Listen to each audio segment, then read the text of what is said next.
इनके अपने घर शीशे के हों, वो दूसरों पर पत्थर नहीं फेंका करते। ना तलवार की धार से, ना गोलियों की बौछार से। बनना डरता है तो सिर्फ परवरदिगार से। दोस्तों, बीते जमाने के लेजेंडरी स्टार एक्टर राजकुमार को न केवल अपनी बेहतरीन एक्टिंग और आवाज के लिए जानना जाता था, बल्कि उन्हें इंडस्ट्री का सबसे अक्खड़, बेबाक और मुंहफट अभिनेता भी कहा जाता था। अपने हुक्म से ही अंदर आए थे और अपने ही हुक्म से बाहर चले जाएंगे। अपनी रोबीली आवाज और डायलॉग डिलीवरी के कारण राजकुमार को आज भी याद किया जाता है। राजकुमार का व्यक्तित्व काफी शानदार था और वैसे ही शानदार और शान शौकत वाली उनकी जिंदगी थी। राणा प्रताप की जेल है। यहाँ के कायदे और कानून तुम्हें मालूम होने चाहिए। उन्होंने कभी इस बात की परवाह नहीं की कि कौन उनसे नाराज है और कौन खुश। वह बस ईमानदारी से अपना काम करते चले गए। लेकिन क्या आप जानते हैं कि पुलिस इंस्पेक्टर से एक्टर बने इस सुपरस्टार की कोई भी फिल्म फ्लॉप हो या हिट, ये अपनी फीस बढ़ा दिया करते थे। और क्या आपको पता है कि इंडस्ट्री में सबकी इंसल्ट करने के लिए फेमस थे। इन्होंने सलमान खान, जीनत अमान, गोविंदा, रामानंद सागर तक की इंसल्ट की और अधिकतर एक्टर इनके साथ काम करने से डरते थे। और 40 साल तक जिस आवाज के दम पर इन्होंने इंडस्ट्री में राज किया, आखिरी समय में उसी आवाज ने इनका साथ छोड़ दिया और ये इशारों में बातें करने लगे। आखिर ऐसा क्या हुआ था इनके साथ और क्यों इन्होंने अपने परिवार को अपनी मौत राज रखने और किसी को इसकी खबर ना देने के लिए कहा? जानेंगे और भी बहुत कुछ। आप अंत तक इस वीडियो के साथ बने रहिए। हेलो दोस्तों, अनटोल्ड स्टोरी में आप सभी का स्वागत है। दोस्तों, अगर आपको वीडियो पसंद आती है तो प्लीज इसे लाइक और चैनल को सब्सक्राइब जरूर करें। ये बच्चों के खेलने की चीज नहीं, हाथ कट जाए तो खून निकल आता है। राजकुमार की गिनती अपने समय के सुपरस्टार्स में की जाती है। उनकी एक्टिंग स्टाइल और डायलॉग डिलीवरी जितनी बेहतरीन होती थी, उतने ही इंटरेस्टिंग उनकी लाइफ के किस्से भी हैं। वे स्क्रीन पर ही नहीं, रियल लाइफ में भी बेबाकी के लिए जाने जाते थे। उनके बारे में ये फेमस था कि यदि उन्हें फिल्म के डायलॉग पसंद नहीं आते थे तो वे कैमरे के सामने ही उसे बदल दिया करते थे। तो आइए जानते हैं राजकुमार से जुड़े कुछ सुने अनसुने किस्से, जिनकी चर्चा आज भी इंडस्ट्री में होती है। जब राजकुमार ने निकाली थी सलमान खान की हेकड़ी। दरअसल राजकुमार उस समय बॉलीवुड के बड़े कलाकार थे और इंडस्ट्री में उनके तेज तर्रार रवैये से हर कोई वाकिफ था। राजकुमार कभी भी किसी से कोई बात कहने में हिचकिचाते नहीं थे और अच्छे अच्छे लोग उनसे जरा अदब से ही पेश आते थे। हालांकि एक बार सलमान खान के मुंह से कुछ ऐसा निकल गया जिसे सुनकर राजकुमार काफी नाराज हो गए और अपनी बातों से सलमान खान की उन्होंने बोलती बंद कर दी। दरअसल ये बात उस वक्त की है जब सलमान खान की फिल्म मैंने प्यार किया सुपरहिट हो गई थी। 29 दिसंबर 1979 को रिलीज हुई फिल्म मैंने प्यार किया की सक्सेस पार्टी रखी गई थी। इस पार्टी में फिल्म के निर्देशक सूरज कुमार बड़जात्या ने राजकुमार को भी बुलाया था। जब राजकुमार पार्टी में पहुंचे तो उन्होंने सूरज बड़जात्या से कहा कि वो फिल्म की स्टार कास्ट से मिलना चाहते हैं। राजकुमार की बात सुनकर सूरज बड़जात्या सलमान खान को उनसे मिलवाने ले गए। सलमान खान राजकुमार से पहले मिले नहीं थे। ऐसे में जब वो उनके सामने आए तो सलमान ने पूछ लिया कि आप कौन हैं। राजकुमार बहुत ही मशहूर कलाकार थे। ऐसे में इंडस्ट्री में नए नवेले आए सलमान खान के मुंह से ऐसी बातें सुनकर उनका पारा चढ़ गया। कहते हैं कि गुस्से में सलमान खान को जवाब देते हुए राजकुमार ने कहा था कि बेटा अपने अब्बा से जाकर पूछो कि हम कौन हैं। इसके बाद तो सलमान खान का चेहरा देखने लायक था। इस घटना के बाद सलमान खान ने राजकुमार से माफी भी मांगी थी। ये किस्सा गोविंदा से जुड़ा हुआ है। दरअसल राजकुमार और गोविंदा फिल्म जंगबाज की शूटिंग कर रहे थे। शूटिंग खत्म होने के बाद गोविंदा और राजकुमार साथ में बैठे हुए थे। तभी राजकुमार ने उनसे कहा कि यार तुम्हारी शर्ट बहुत शानदार है। गोविंदा यह बात सुनकर बहुत खुश हो गए। उन्होंने तब राजकुमार से कहा कि सर, अगर आपको यह शर्ट पसंद आ रही है तो आप इसे रख लीजिए। राजकुमार ने उनसे वह शर्ट ले ली। गोविंदा खुश हुए कि राजकुमार उनकी शर्ट पहनेंगे और उनकी पसंद की तारीफ करेंगे, लेकिन ऐसा नहीं हुआ। 2 दिन बाद सेट पर उन्होंने देखा कि राजकुमार ने उस शर्ट का एक रुमाल बनवाकर अपनी जेब में रखा हुआ है। ये देखकर गोविंदा को बहुत बुरा लगा था। ये किस्सा जीनत अमान से जुड़ा हुआ है। यह किस्सा उस वक्त का है जब दम मारो दम जैसे गानों के साथ बॉलीवुड में जीनत अमान तेजी से उभर रही थी। हर ओर जीनत अमान की चर्चा चल रही थी। कहा जाता है कि एक पार्टी में जीनत ने राजकुमार को देखा।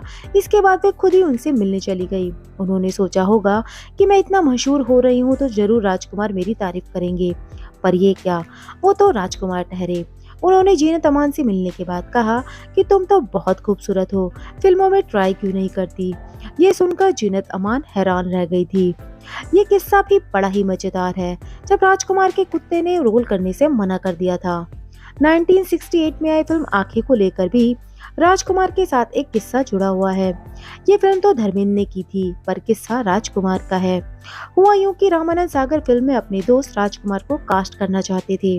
वे उनके घर पहुंचे और उनको फिल्म की कहानी सुनाई, पर शायद राजकुमार को यह कहानी पसंद नहीं आई और उन्होंने अपने पालतू कुत्ते को आवाज लगाई।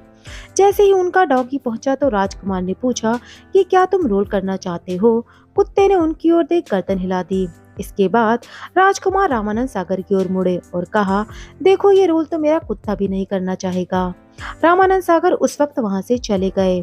ये फिल्म उसके बाद धर्मेंद्र को ऑफर हुई और बॉक्स ऑफिस पर बहुत ही हिट रही। इसे धर्मेंद्र की अच्छी फिल्मों में गिना जाता है। इस घटना के बाद रामानंद सागर ने कभी भी राजकुमार के साथ काम नहीं किया। जब राजकुमार और नाना पाटेकर की भिड़ंत से डर गए थे निर्देशक। 1992 में आई फिल्म तिरंगा में राजकुमार ने ब्रिगेडियर सूर्यदेव सिंह का किरदार निभाया था। फिल्म में इंस्पेक्टर बने नाना पाटेकर ने भी उनका अच्छी तरह से साथ निभाया, पर इन दो गर्म मिजाज एक्टर को कास्ट करने से पहले निर्देशक प्रोड्यूसर मेहुल कुमार चिंतित थे। उन्हें डर था कि राजकुमार नाना पाटेकर सेट पर आपस में भिड़ना पड़े। फिल्म में राजकुमार का नाम पहले से ही तय था, पर नाना बाद में इसमें शामिल हुए। निर्देशक को कई लोगों ने समझाया था कि अगर दोनों को साथ में काम कराओगे तो पता नहीं तुम्हारी फिल्म तिरंगा पूरी होगी भी या नहीं। मेहुल चौधरी ने जब नाना को फोन किया तब उन्होंने यह कहते हुए मना कर दिया था कि मैं कमर्शियल फिल्में नहीं करता। जैसे तैसे नाना को मना लिया गया। नाना पाटेकर ने कहा था कि अगर राज साहब सेट पर इंटरफेयर करेंगे तब मैं सेट छोड़कर चला जाऊंगा। ये बात जब मेहुल ने राजकुमार को बताई तो राजकुमार ने केवल एक शब्द बोले, मेहुल गो हेड। इसके बाद 6 महीने में यह फिल्म कंप्लीट होकर रिलीज हुई और बहुत ही सुपरहिट साबित हुई। वहीं राजकुमार की पर्सनल लाइफ की बात करें तो 8 अक्टूबर 1926 को राजकुमार का जन्म बलूचिस्तान के लोरलाई में कश्मीरी पंडित परिवार में हुआ। राजकुमार का असली नाम कुलभूषण पंडित था। वे पुलिस सब इंस्पेक्टर की नौकरी छोड़कर फिल्म इंडस्ट्री में आए थे। राजकुमार मुंबई के जिस थाने में सब इंस्पेक्टर थे, वह अक्सर फिल्म जगत से जुड़े लोगों का आना जाना लगा रहता था। एक बार पुलिस स्टेशन में डायरेक्टर बलदेव दुबे किसी काम से आए हुए थे। वे राजकुमार की बातचीत करने के अंदाज से काफी प्रभावित हुए और उन्होंने उनसे अपने फिल्म में बतौर एक्टर काम करने का ऑफर दिया। उनकी रोबीली आवाज को देखकर कई लोग उन्हें फिल्मों में काम करने की सलाह देते थे, इसलिए उन्होंने तुरंत ही अपनी सब इंस्पेक्टर की नौकरी से इस्तीफा दिया और फिल्म का ऑफर मंजूर कर लिया। इसके बाद उन्होंने कभी भी पीछे मुड़कर नहीं देखा। उनकी सबसे पहली फिल्म रंगीली थी। इसके बाद उन्होंने पाकीजा, सौदागर, तिरंगा, हमराज और ही राजा जैसी शानदार फिल्में की। राजकुमार ने ऑस्कर के लिए जाने वाली फिल्म मदर इंडिया में छोटा लेकिन बहुत ही महत्वपूर्ण रोल निभाया था। राजकुमार की मुलाकात जेनिफर से हुई, जो एक फ्लाइट अटेंडेंट थी, और बाद में दोनों ने शादी कर ली। जेनिफर ने अपना नाम बदलकर गायत्री रख लिया था। दोनों के 3 बच्चे हुए, जिनमें 2 बेटे पुरु राजकुमार, पाणिनी राजकुमार और एक बेटी वास्तविकता राजकुमार थी। राजकुमार से जुड़ा एक किस्सा इंडस्ट्री में बहुत ही मशहूर है, वह है उनकी फीस बढ़ने की कहानी। राजकुमार खुद की हर फिल्म रिलीज होने के बाद अपनी फीस 1 लाख रुपए बढ़ा दिया करते थे। उन्हें इस बात से कोई फर्क नहीं पड़ता था कि उनकी आखिरी फिल्म फ्लॉप हुई है तो उनकी छवि या लोकप्रियता में कोई कमी आएगी, बल्कि वह फ्लॉप फिल्म देने के बाद भी फीस बढ़ा दिया करते थे। फ्लॉप फिल्म देने के बाद भी फीस बढ़ाने की वजह का खुलासा राजकुमार ने एक इंटरव्यू में कहा था। जब उनसे पूछा गया कि वे फ्लॉप फिल्म देने के बाद भी फीस क्यों बढ़ा देते हैं, इस पर उन्होंने जवाब दिया कि मैं जो भी रोल करता हूँ उसके साथ पूरा न्याय करता हूँ। मैं यह कभी नहीं सोचता कि मैं उसमें फेल हुआ हूँ। फिल्में फ्लॉप हो सकती हैं लेकिन मैं नहीं, इसलिए मेरी फीस 1 लाख रुपए बढ़ जाती है। राजकुमार को गले का कैंसर हो गया था, जिस वजह से अपनी आवाज के लिए जाने जाने वाले राजकुमार की आवाज ही चली गई और वे इशारों में बातें करने लगे। राजकुमार की एक और खास बात यह थी कि उन्होंने मरने से पहले अपने परिवार वालों को यह हिदायत दी थी कि उनके अंतिम संस्कार में फिल्म इंडस्ट्री या मीडिया का कोई भी शामिल न हो। उनकी मशहूर फिल्म तिरंगा के निर्देशक मेहुल कुमार ने इसके पीछे की वजह बताई थी। दरअसल राजकुमार ने ही मेहुल कुमार को बताया था कि उनकी अंतिम यात्रा में कोई शामिल नहीं होगा। वो नहीं चाहते थे कि उनका अंतिम संस्कार एक मजाक बनकर रह जाए। हुआ ये था कि राजकुमार मेहुल कुमार की फिल्म मरते दम तक में अपनी मौत का सीन फिल्मा रहे थे। एक इंटरव्यू में मेहुल कुमार ने इस घटना का जिक्र करते हुए कहा था कि उनकी शमशान यात्रा जब निकली और उन्हें गाड़ी में सुलाया गया, तब मैंने एक फूल माला उन्हें अपने हाथों से पहनाई। तो वो मुझसे कहते हैं कि जानी अभी पहना लो हार, जब जाएंगे तो आपको पता भी नहीं चलेगा कि हम कब गए। उस समय तो मैंने कुछ ज्यादा रिएक्ट नहीं किया, लेकिन शूटिंग खत्म हुई तो रात को मैंने उनसे पूछा कि आपने ऐसा क्यों कहा था। मेहुल कुमार ने आगे बताया कि राजकुमार ने तब कहा था कि जानी तुमको मालूम नहीं, हमारी शमशान यात्रा को लोग तमाशा बना देंगे, अच्छे अच्छे सफेद कपड़े पहनकर लोग आएंगे, फिर मीडिया वाले भी इतने आते हैं। एक मरे हुए आदमी को रिस्पेक्ट देने की बजाय उसे एक मजाक और तमाशा बना दिया जाता है।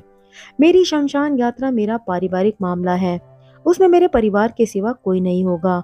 मेहुल कुमार ने बताया कि मौत के बाद राजकुमार ने अपनी बात साबित भी की, उनकी कोई शमशान यात्रा नहीं निकली थी और आज भी किसी को यह नहीं पता कि उनका अंतिम संस्कार कैसे और कहाँ हुआ। राजकुमार ने 3 जुलाई 1996 को अपनी आखिरी सांस ली। उनकी इच्छा थी कि उनकी अंतिम यात्रा में बस उनके घर के लोग ही शामिल हो, और हुआ भी ऐसा ही। जब उनका निधन हुआ तो उनके अंतिम संस्कार के बाद ही मीडिया और फैंस को इस बात की सूचना दी गई। तो दोस्तों, राजकुमार के बारे में ये वीडियो आपको कैसी लगी, आप हमें कमेंट करके जरूर बताइएगा। और अगर आपको वीडियो पसंद आई हो तो प्लीज इसे लाइक और चैनल को सब्सक्राइब जरूर करें।